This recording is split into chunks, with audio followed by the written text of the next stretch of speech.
Of what has been unfolding. Please tell us, Tom, what have you heard over the last day? Well, so far today there's been a speech already by the Shadow Transport Secretary, and Labour has, within that speech, made some new announcements.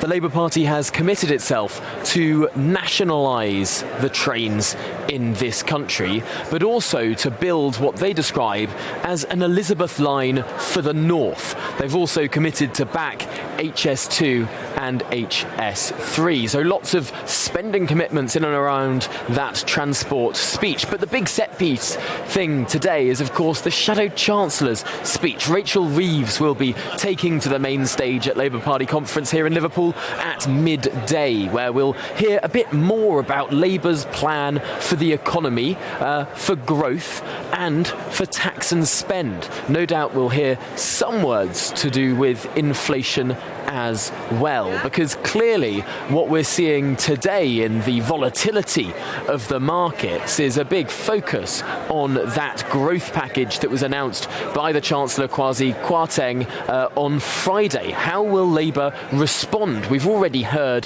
one or two tidbits that the Labour Party opposes the abolition of that additional rate of tax, the 45p in the pound tax band, but they've also said that they would want to keep the tax cut, the 1p tax cut, to the lowest rate. So a policy mix there. Where there's less clarity is what the Labour Party would do around the corporation tax rise cancellation. There's still some ambiguity there, and in other areas of policy. Hopefully we'll get some more clarity through the Shadow Chancellor's speech a little bit later today. And then it's tomorrow that we hear from Sir Keir Starmer, where he'll be really wrapping up what Labour are trying to make a relatively uneventful conference. One spanner in the works there, however, might be a motion from the constituency Labour parties to be debated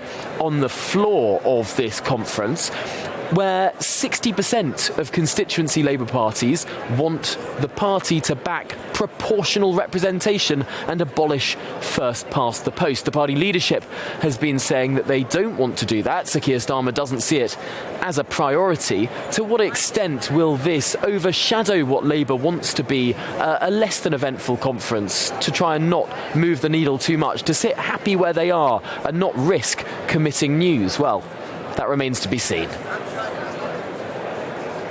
Well, Tom, thank you. I know you'll be keeping on top of everything that's happening in that party conference today. We are expecting some big announcements from the Labour leader, Keir Starmer, as we mentioned there, and we'll be bringing you those live here on GB News. Lots of spending